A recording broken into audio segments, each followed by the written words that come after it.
Assalamualaikum warahmatullahi wabarakatuh. Salam sejahtera. Alhamdulillah.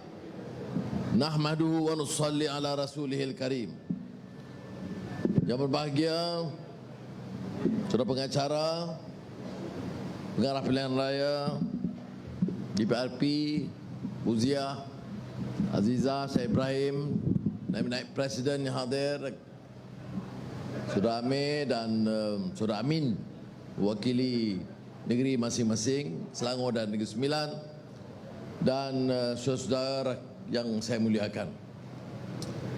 Malam ini kita secara rasminya melancarkan jentera pilihan raya, walaupun saya harus akui terima kasih dan penghargaan kepada saudara Syed Ibrahim, Jimmy Puah dan pasukan negeri Johor kerana telah membuat persiapan yang jauh lebih awal, yang bagi saya satu permulaan yang sangat baik. Dia ucap tahniah kepada seluruh jentera pilihan raya di negeri Johor. Saya baru sampai dari Baling, Kedah. Kerana tengah hari tadi ada kenduri rakyat sembelih 2 ekor lembu dimasak oleh orang kampung. Minta saya hadir mengenang jasa pengalaman demonstrasi Baling 1974. Saya mohon maaf kerana sepatutnya kita jemput beberapa teman-teman yang terlibat, termasuk Dr. Syed Hussein Ali, Pak Hassan Karim, yang memang bergelumang dalam peristiwa tersebut. Ya, ada okey. Jadi saya minta maaf sebab mereka memang maklumkan, tapi saya fikir mereka jemput. Tapi tak apalah, kita nanti buat program lain. Tetapi saya terkesan kerana majlis itu sekurang-kurangnya mahu menyingkap lembaran sejarah. Walaupun semasa itu keadilan belum ditubuhkan, tetapi semangat perjuangan itu memang kental, memang selari dengan perjuangan kita.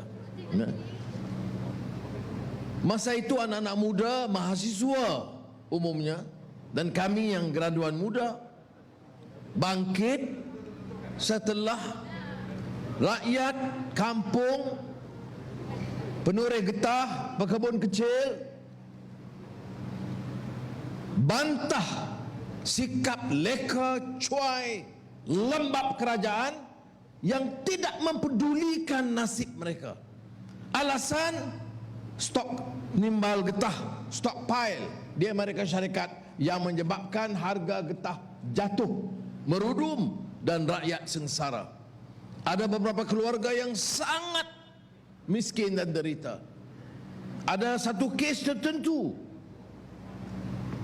heboh, seorang anak kecil meninggal dunia kelaparan ataupun tersilap makan ubi beracun dan sebagainya.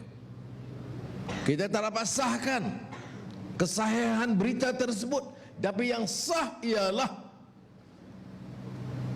kelaparan di negara yang baru merdeka. Dan ingat, Disember 1974 itu hanya selang beberapa tahun, 3-4 tahun setelah diluncurkan dasar ekonomi baru yang menjanjikan keadilan, keselesaan hidup bagi rakyat miskin luar bandar, terutama di kalangan Melayu luar bandar. Tahun 74 orang Melayu miskin Kedah bangkit mengatakan dasar yang menarik dilakar di Kuala Lumpur, pengumuman berbilion tidak memberi kesan dalam kepada hidupan mereka. Jadi mereka berharap di Baling, Siung, Sik, sehingga ke Alostar, mereka yang memimpin. Anak muda dan mahasiswa masa itu bangkit bersama mereka. Setelah kami dapat berita itu, Tak boleh kita diam. Kalau kita masa itu orang muda, mahasiswa, menganggap kita ini conscience, juru bicara hati nurani rakyat, maka kita harus bangkit bersama-sama, menyuara dan mempertahankan mereka. Ini yang dia katakan conscience rakyat. Jadi kalau kita mau adakan parti, anak muda, wanita dan rakan-rakan berjuang, kita mesti teruskan agenda itu. Perjuangan ini hanya bermakna kalau kita benar-benar menjadi conscience rakyat. Dan masalah rakyat itu bukan masalah yang dibicara di kalangan elit, di tempat-tempat yang indah seperti ini. Masalah rakyat itu masalah harga barang, masalah kemiskinan mereka, masalah mutu pendidikan yang rendah dan akses yang tidak begitu memuaskan, masalah kemudahan kesihatan yang tidak memenuhi maksud dan perjumpaan dan hasrat sebenarnya.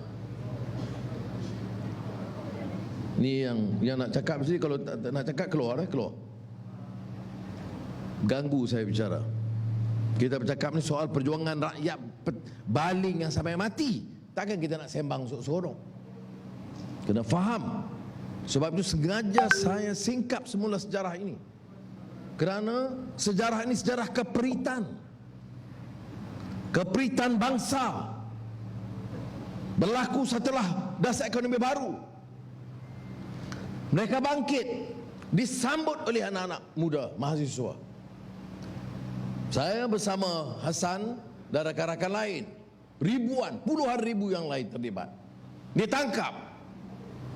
Dan oleh kerana semangat anak-anak muda ini, bukan gaya rakyat, bukan gaya korporat, maka mereka menahan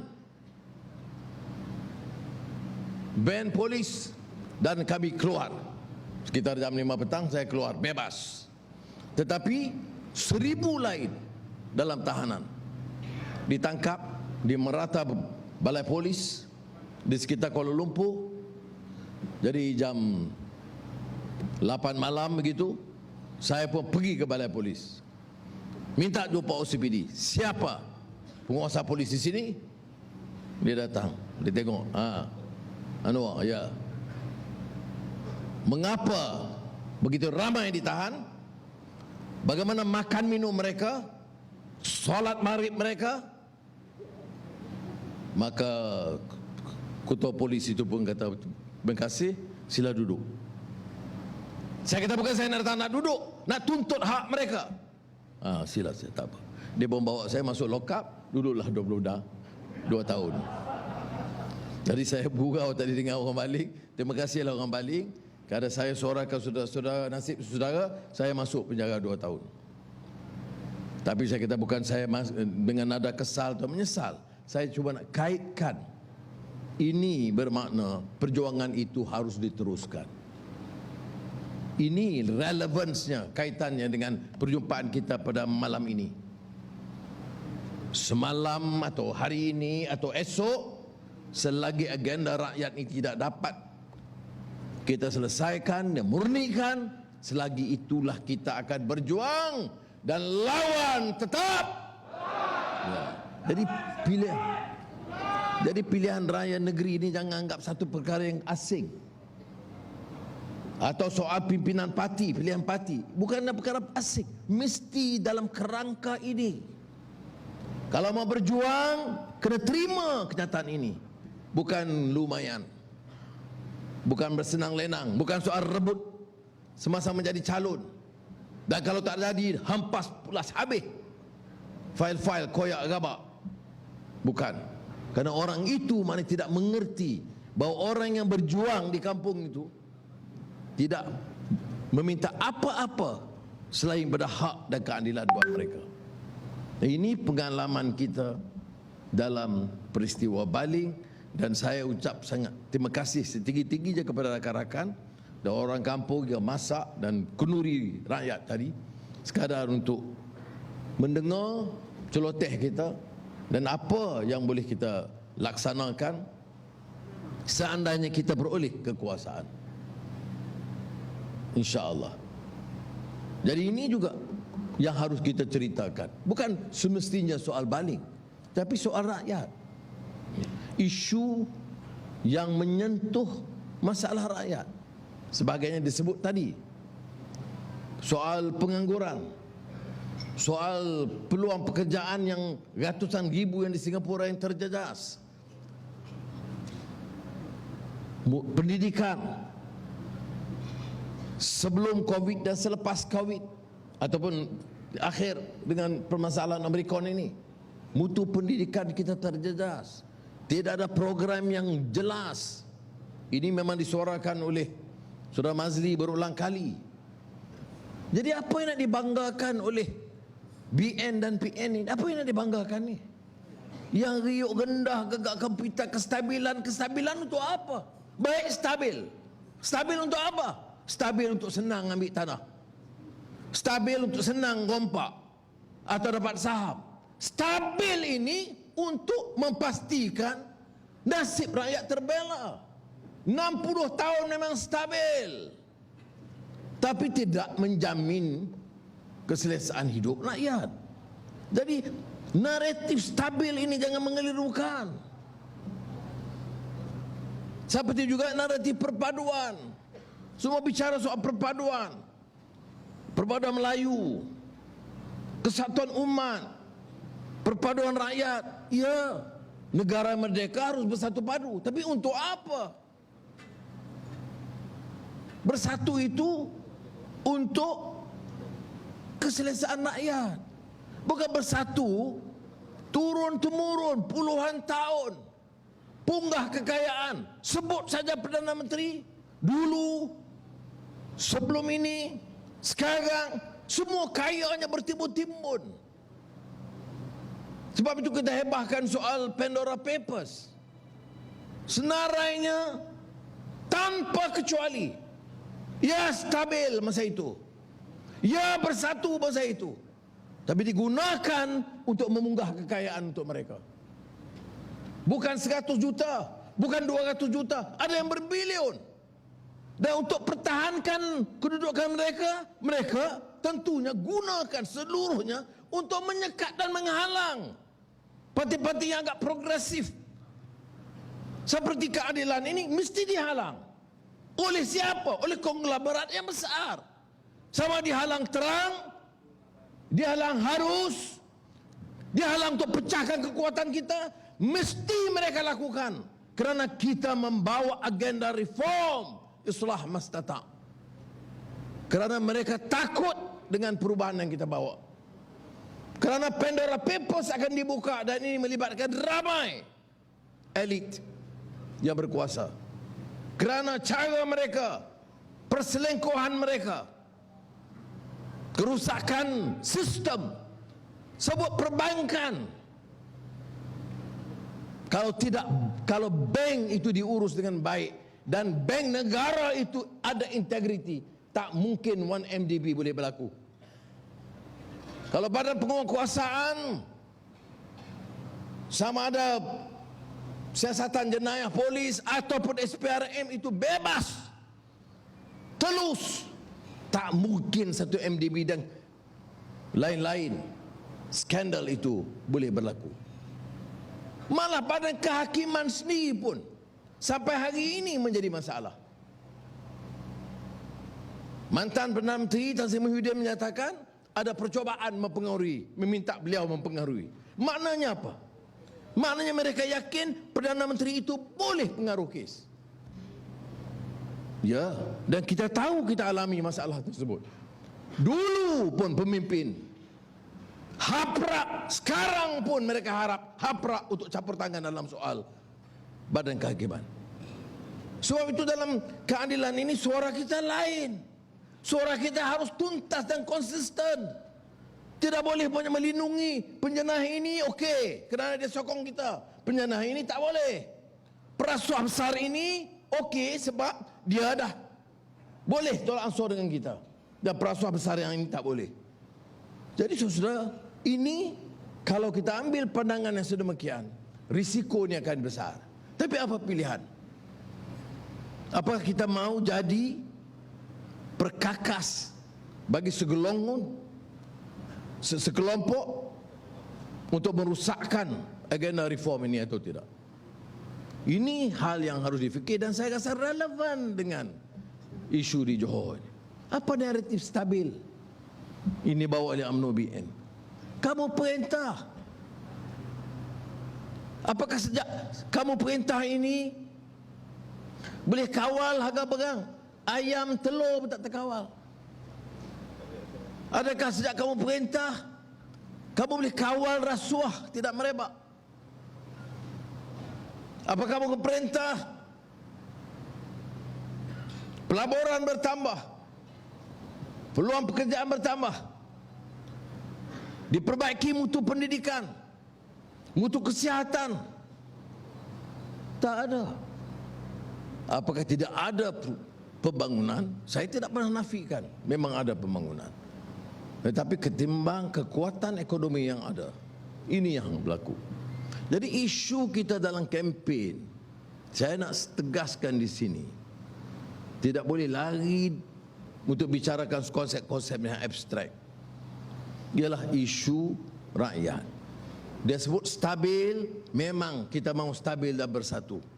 Stabil untuk bela rakyat dan bersatu untuk bela rakyat.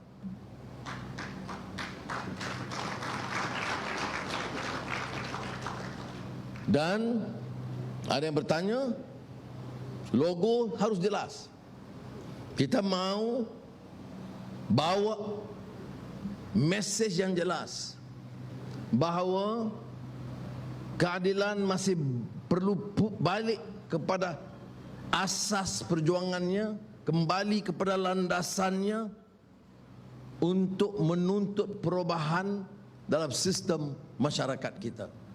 Memang sedikit sebanyak ada kebimbangan dan kekeliruan. Walaupun ada kejayaan-kejayaan sebangsa kita dalam Pakatan Harapan, ada persoalan-persoalan yang harus kita jawab dan tidak semuanya boleh kita jawab dengan meyakinkan. Dan dengan logo keadilan ini sedikit pun tidak jejaskan hubungan baik kita dengan DAP dan amanah rakan dalam Pakatan Harapan. Ini sebab disebut oleh pengarah tadi, memang ada perundingan awal pembagian kursi, dan inilah kali pertama dalam ingatan saya, Aizah mungkin lebih tahu sebelumnya, tetapi kalau saya dimaklumkan, belum pernah kita capai persetujuan di antara tiga parti dalam dulunya Pakatan Rakyat dan Pakatan Harapan seperti mana yang berlaku di negeri Johor. Jadi maknanya hubungan baik kita dengan DAP dan amanah mesti dipertahankan walaupun kita kekalkan logo kita. Dan oleh demikian kita bertanggungjawab membantu rakan-rakan kita dalam Pakatan Harapan untuk bersama mencatat kemenangan.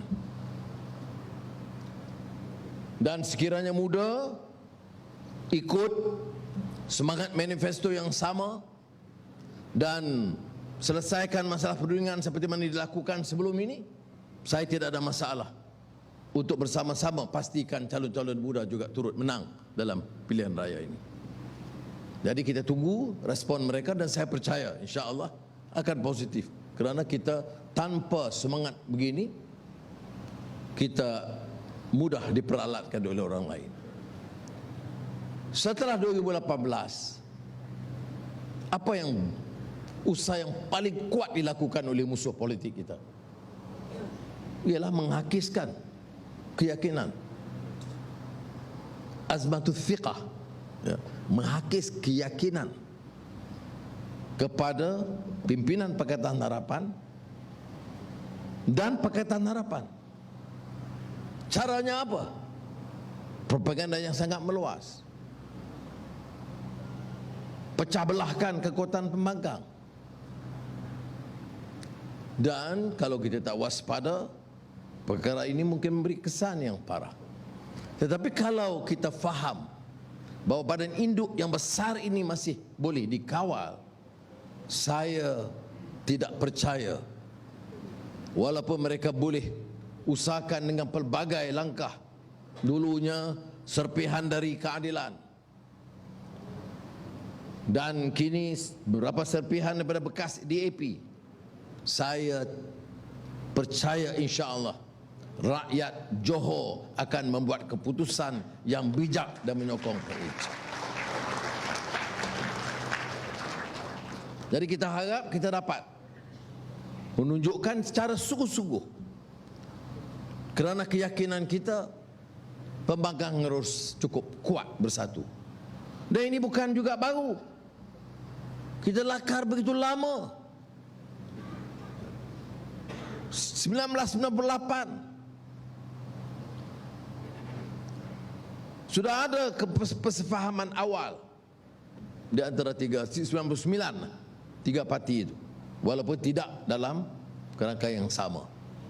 2004 diteruskan, dan sebaik saya keluar dari penjara, saya ingat ada usaha-usaha yang sangat tekun, bukan saja oleh saya tapi ramai pimpinan lain yang yakin dengan keperluan menyatupadukan kekuatan pembangkang untuk mengalahkan rejim UMNO Barisan Nasional, dan ini kita usahakan.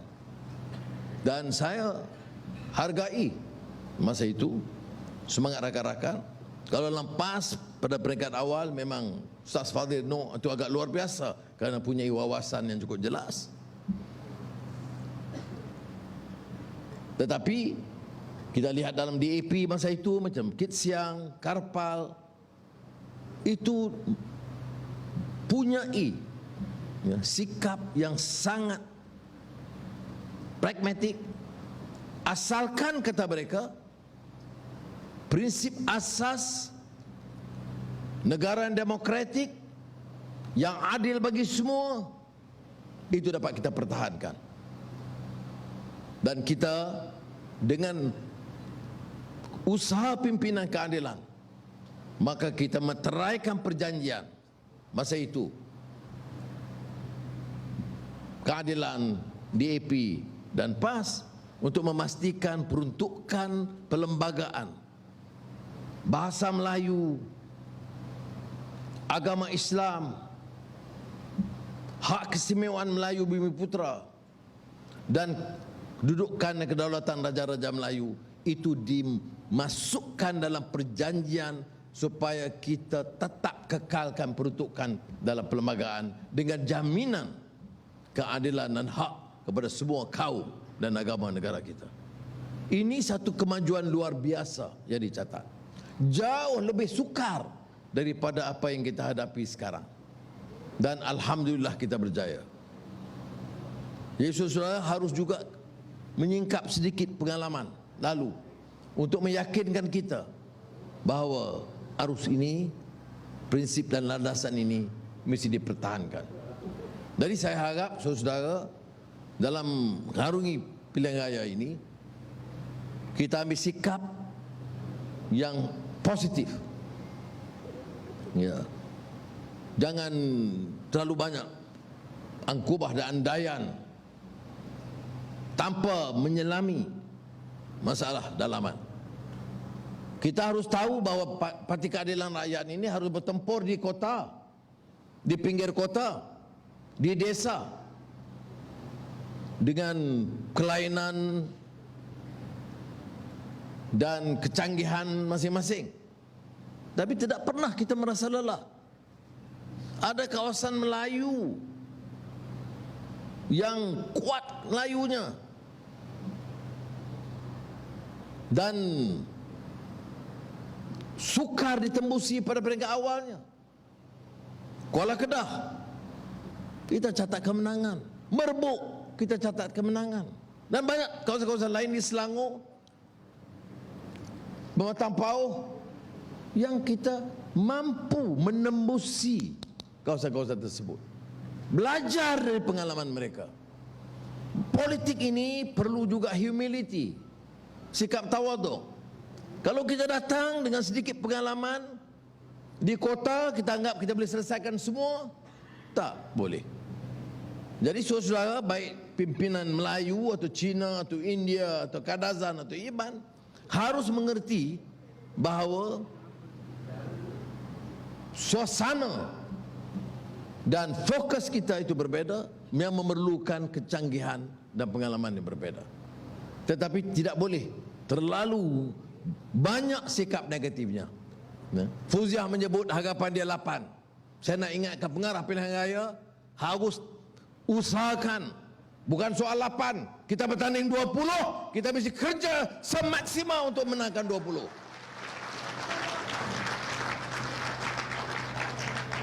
Cuma dia jelaskan kepada saya 8 itu perkiraan minggu lalu. Ya. Karena kita harus tahu. Kita tidak mengatakan mudah. Siapa yang jangka kita boleh menang kawasan-kawasan yang sukar pada masa itu. Tapi masih kita dapat tembusi. Saya kalau selalu saya ingat dan saya pernah ceritakan kisah ini. Ya, di selatan Kedah, Merbuk, Padang Serai, Kuala Badar Baru, Sungai Petani. Itu kawasan kalau pilihan raya 95, saya selaku timbalan Presiden UMNO bincang dengan Presiden UMNO, itu tak payah kita pergi kempen. Tahu tak makna dia?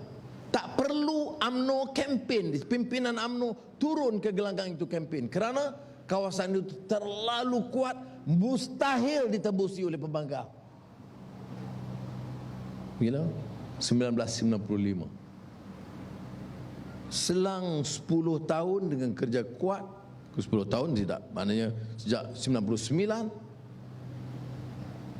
kerja kuat, gigih, rakan-rakan, kita sapu bersih 4 kawasan parlimen tersebut.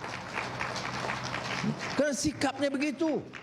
Letak calon dia tak fikir, Allah mengapalah letak kawasan jin tendang, macam mana nak menang, tak ada. Jadi oleh demikian kita harus melihat keupayaan, suasana juga tentu mempengaruhi, tetapi cara kita, pendekatan kita, usaha kita. Saya pergi satu tempat, ya, jentera dia, saya perhati kawasan itu campuran, Melayu 58%, Cina 30%, India 10%. Jentera semua Melayu. Saya terus tegur. Pergi lagi satu kawasan, di sebaliknya jenteranya 80% India. Kita terima persiapan awal itu, tetapi kita harus objektif untuk menerima bahawa parti ini adalah satu-satu parti di negara kita yang coraknya ya basis Melayu, majoriti Melayu, tapi coraknya pelbagai kaum dan pelbagai agama. Ini satu-satunya keadilan. Sebab itu saya katakan dari Kongres di Pulau Pinang, this is the party of the future. You want to save this country, you must support this party out of conviction. Nak jamin masa depan anak-anak, nak kata parti Melayu tulen, atau parti Cina, atau parti India, tak jalan. Dia mesti jadi parti yang mewakili aspirasi dan sentimen rakyat Malaysia keseluruhannya. Ada yang tak senang, ada yang anggap kita ini kompromis, itu lantak sikapnya. But kita harus terima kenyataan. This is the reality in this country. Apa kurang saya dibesarkan di kampung Melayu. Saya rasa kesal kerana bahasa Melayu tidak dimartabatkan. Pendidikan Melayu hari peringkat awal 70-an 80-an dipinggirkan. Anak-anak Melayu masuk aliran kebangsaan, kemudian tak tahu ke mana. Semua sistem pendidikan tinggi dalam bahasa Inggeris. Maka kita perjuang dan pertahankan. Kita tidak kompromis.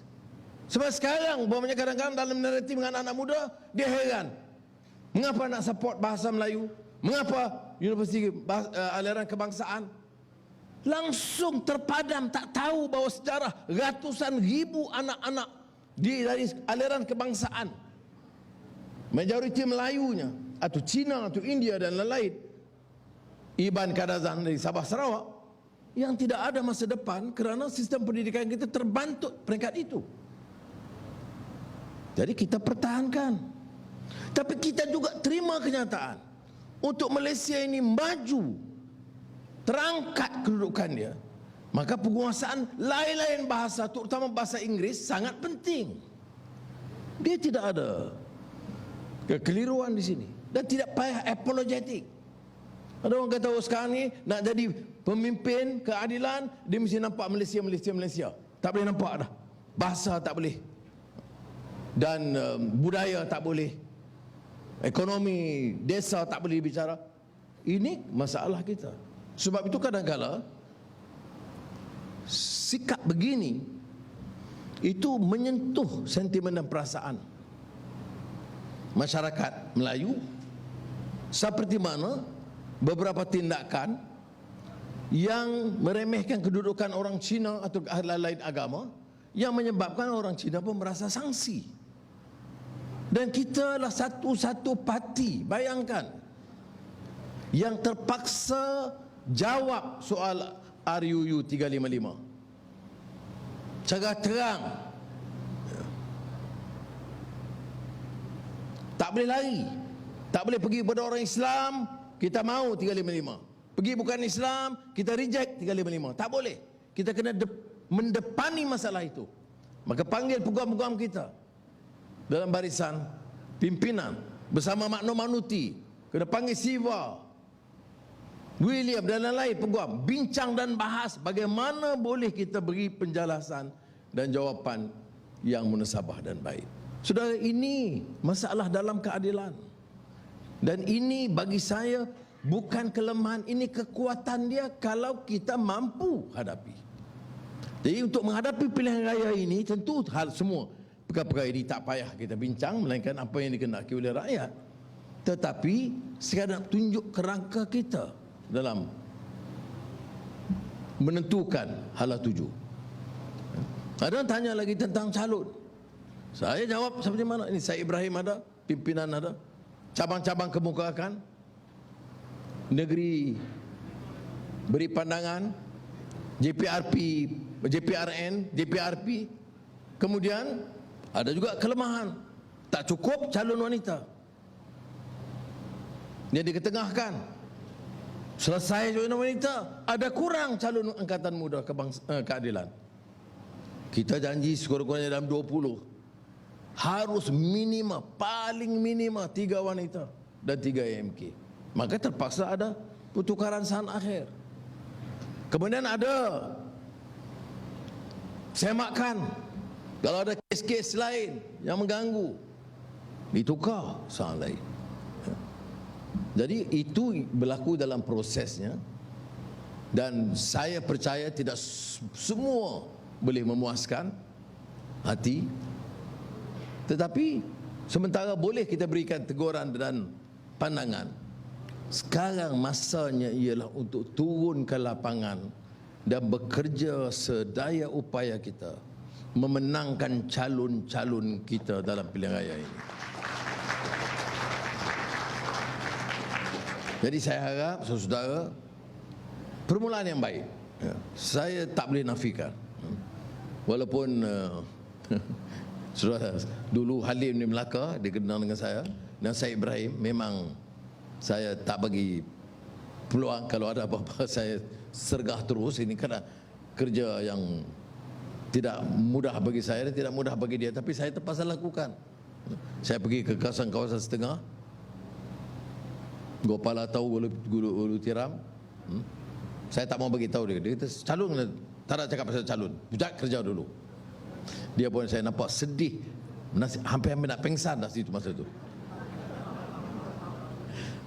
Terus dia kata, sampai hati. Untuk Seri saya sokong daripada 99, mati-matian kerja. Bolehkah jawab macam tu? Tapi akhirnya Gopala dapat juga, kan? Jadi pimpinan tu dia Bukan pergi merengek di luar. Saya ke depan. 2-3. So, saudara tahu, saya tegur. Program-program kan dibuat cincai-cincai. Orang tengok, dia ada bagi gambaran persepsi itu penting. Jadi saya harap yang jadi calon pengarah pilihan raya mesti semak jentera. Jangan bergantung kepada jentera luar. Jentera luar itu membantu, backup. Dan sebab itu saya rasa baiknya di Johor ini, kerana kita dah pergi, saya sendiri dah pergi 78 lebih kawasan DUN yang bertanding, lebih dari itu ya. Dan lihat sendiri tanpa kehadiran wakil-wakil parti dari luar. Suruh Fuziah buat audit setiap DUN. Kemudian Negeri Sembilan buat audit bebas dan bagi maklumat cara bebas dan sampai kepada saya untuk menyemak sama ada audit awal itu betul atau tidak. Itu cara telitinya kita buat, dan itu yang harus dilakukan, ialah bekerja di lapangan ya. Jadi kita doakan kepada Allah SWT, mudah-mudahan ada kejayaan. Ingat ya, saya rumuskan, isu ini isu rakyat. Sudah lama lah politik ini jadi simpang siur, percaturan golongan elit. Semua nak jadi hero, semua nak jadi berkuasa, semua nak jadi menteri, semua nak jadi Perdana Menteri ya. Tetapi bila tanya, apa yang kamu nak buat untuk rakyat? Dan setelah jadi Perdana Menteri, apa yang kamu lakukan untuk membela nasib rakyat? Itu kecil ketimbang dengan apa yang mereka perolehi untuk diri mereka, anak mereka, menantu mereka dan isteri mereka ya. Sebab itu kita mesti ingat, Adun yang menang ya, insya-Allah mesti ingat dia pegang satu amanah. Dan sekiranya saudara lakukan yang sebaiknya, kerja kita dalam pilihan raya berikutnya jauh lebih mudah. Jadi teruskan kerja. Ini sudah sampai, jangan tunggu 26. 26 itu kerja SPR. Kerja kita sudah bermula dan mesti turun ke lapangan sebaik mungkin. Dan sekali lagi, wassalamualaikum warahmatullahi wabarakatuh. Reformasi, lawan tetap, lawan sampai, membujur lalu melintang.